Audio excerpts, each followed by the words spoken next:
Hi, I'm Karim with Chaos Boxing in association with RealCombatMedia.com and British Boxers website. I'm joined by Mr. Dave Coldwell, Dangerous Dave Coldwell. And I've just seen the workout with Tony there. He's looking absolutely sensational and powerful. One word you said on the ring apron there was bombs. Is that the sort of camp mentality for this one? Bombs are going to be thrown? I think, to be honest, with Tony Bellew, there's always going to be bombs that are thrown. Yeah. And when there's a little bit of needle there, the spike there where he wants to go out there and get rid of somebody and knock somebody out, then you're going to get that. But it's not thoughtless bombs. It's always it's always intellectual bombing with me. That's what I want to get into his head.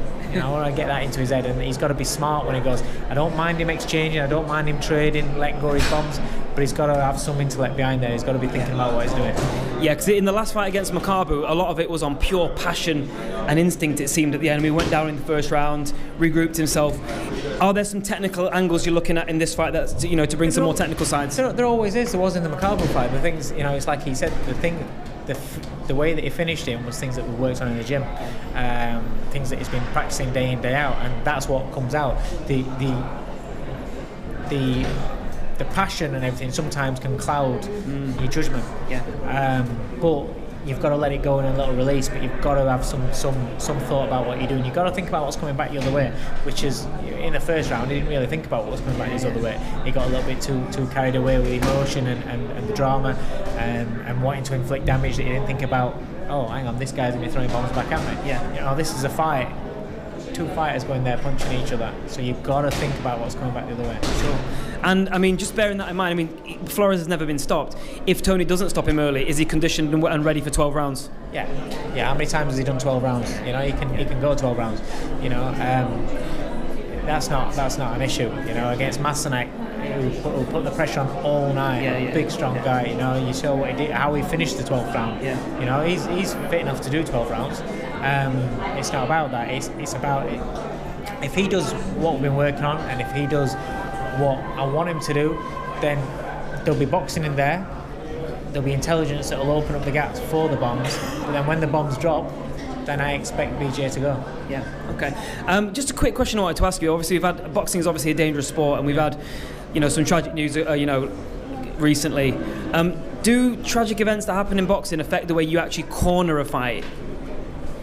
No, because you always have that. You always have that in the back of your mind. You don't have it in the forefront of your mind. But I've stopped fights before.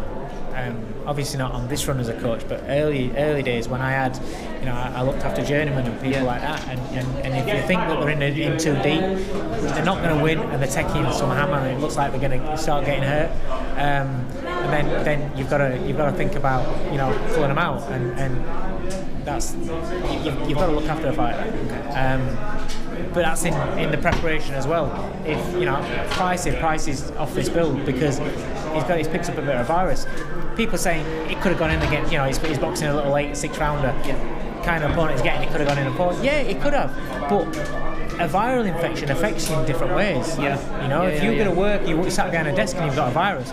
You feel lethargic, you feel ill, you have headaches. You can't send a fighter in there, no matter what the level of opposition is, because you don't know how they're going to react when they get hit. You've got to look after fighters. It's not just about on the night, it's prior as well. Okay, and you mentioned David Price there. Just a quick, I know it's slightly off topic, but he had a good 2 rounds. He did what he needed to do. Fans are kind of wondering when's he going to step up the level next. When's he going to get in the mix? Fans would love to see him back in the mix. Very popular fighter. What's the plans for David Price? There's at the end of the day, when you're building a fighter, everybody knows the state of Price's mind when he came back. His last 18 months, 2 years have been a nightmare. And as a man, what that does to you, when you lose your invincibility, but not only that, you then get stopped a couple of times and you start believing what everybody's telling you, and then there's a whole drug stuff as well. There's a lot of pressure, a lot of stress on for the last 2 years. So it's all about a rebuilding. In the gym now, he's developing and he's happy, he's back confident. It's all bit by bit. We had the fight on Goodison. We needed him to be busy, but he didn't. So we had another 4 or 5 months out. So then the doubts can come back festering when he walks into the ring. Yeah. We've got rid of that again in Germany. He's experienced that again in Germany. It was almost like his first fight back again. Now we need him back out again as soon as possible. So I'd like him to be out a couple of times quickly, and then we take off the leash and off you go. But boxing's about opportunities. If he got an opportunity to fight a massive fight tomorrow, then you've got to take it, because you don't know if the opportunity is going to come again. You know, you've got to calculate how things are in boxing. Sometimes it's opportunities just present themselves and you take them. Sometimes, no, that's not going to happen for a while. Right, we're going to do it this way. We're going to do it that way. I mean, he looks to have put a lot more muscle on. Is that a gate part of the game plan to put a lot of muscle on? Yeah, just the weight. I mean, if you look at him at 17 stone, 17.5 stone, I think he looked fragile. Yeah. The whole demeanour, everything about how he was, he looked fragile. Well, yeah. You look at him at just under 20 stone, he looks massive. But he's still got speed. He's still got speed, yeah. He's got speed, and in the round, he was finding that right uppercut as well. Yeah, his sparring fitness is so much better now. He's carrying the weight, because I'm saying to him, eat, make sure you're eating right, go on, eat this, you know.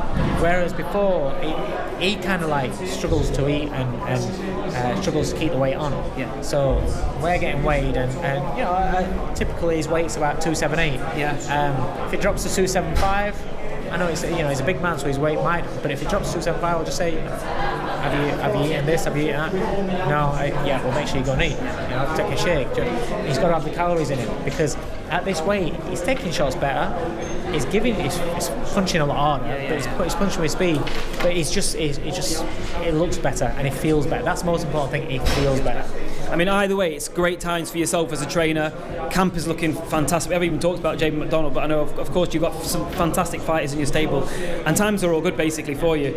And I really appreciate you, touch wood, and I really appreciate you spending some time and talking with us. Just finally, before we go, a quick prediction for Saturday, if you can. We win. Just to win. Any Listen, it gets once the final session's done, which was last night. I hate these next few days. Yeah. I just want the fight. I want the fight. I want the W. I want to walk out of the ring smiling and happy. That's all I'm interested in now. And as long as we win, we win. But what I will say is that if the opportunity presents itself, some serious bombs are going to fly. You heard it from the man himself. Serious bombs might be flying. I'm Karim with Chaos Boxing in association with RealCombatMedia.com and British Boxers. And this is, of course, Mr. Dave Coldwell, Mr. Dangerous Dave Coldwell. Power.